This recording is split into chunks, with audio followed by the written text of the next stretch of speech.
Joining us for a reaction on this is Trump 2020 senior advisor, host of the Right View podcast.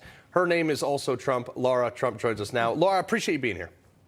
Well, thank you, Carl. Great to be with you. I wish it were obviously under different circumstances, but as you just said, here we are. It's kind of shocking.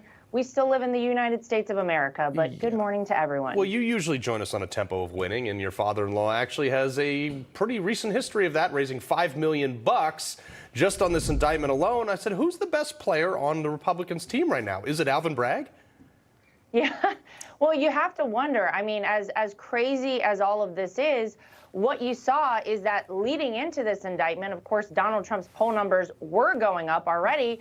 And in the wake of it, we raised in 24 hours post-indictment, Carl, $4 million at the Trump campaign. A quarter of that money came from people who had never before donated to Donald Trump. So I think if Alvin Bragg did anything here, he opened people's eyes. He made people wake up and stop for a second and say, wait a minute, what country are we in right now if you can weaponize the justice system against your political opponents? And I think that people maybe who never considered themselves a Trump voter before, maybe didn't even like Donald Trump, took a good hard look at this and said, we've got to rectify this, because if America goes in this direction, we're no better off than North Korea, than the USSR, than Cuba. And it's been pretty incredible to see the response on the other side. And what is so impressive about those fundraising numbers is that a quarter of those that donated, and these are small dollar donations, these are just everyday Americans getting fired up and wanting to contribute to a fighter that Donald Trump is, that are giving for the first time perhaps in their lives. This is how passionate they are.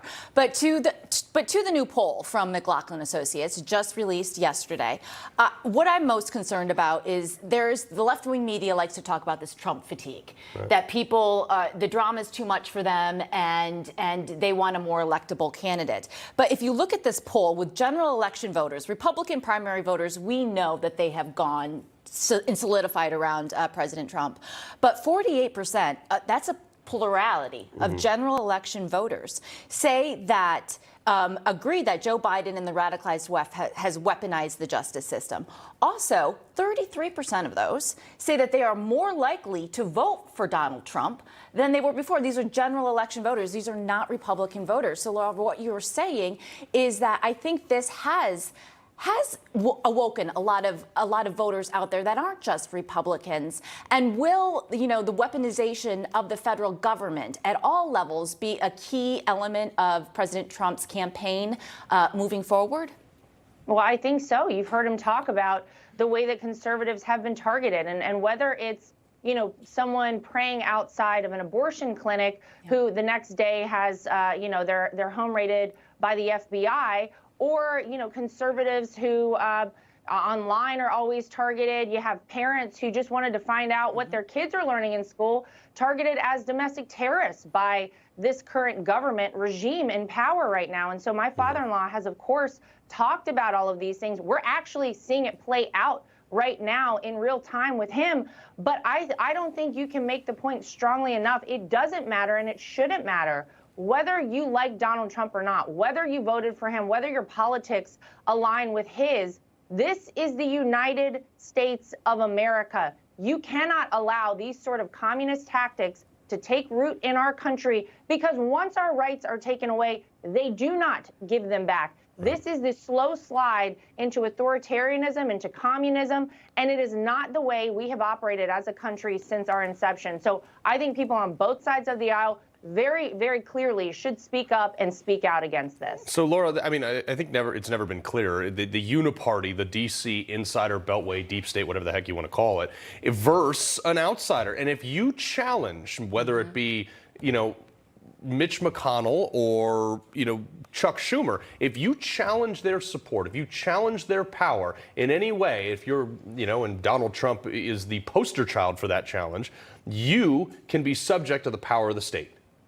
Yep, and that's exactly what I think all of this boils down to. Obviously, they're trying to prosecute my father-in-law. People have said that this is a political persecution, but it's also a warning shot Donald Trump, they never expected to become president of the United States. And since the day an outsider who didn't need the establishment, who didn't need the lobbyists, the special interest groups, or any of their money, came down the golden escalator in Trump Tower and said, I'm running for president of the United States, and I'm doing it solely for the American people, he has had a target on his back. So this is a warning shot. Don't challenge the establishment, because we'll come after you. But Donald Trump, I can tell you, Carl, will never back down. He'll never quit. I believe this will result in him becoming our 47th president. And just before we wrap up, I just think it's important to note who has come out in support of Donald Trump and who has remained silent. And Mitch McConnell is one of those guys who can't even muster a single statement. Yeah, well, that is interesting. Lara Trump, always a pleasure. Appreciate you taking the time out of the day for us. Thank you. You got it. Thank you. Folks, we got plenty more to come on Wake Up America Weekend, only on Newsmax. Don't go anywhere.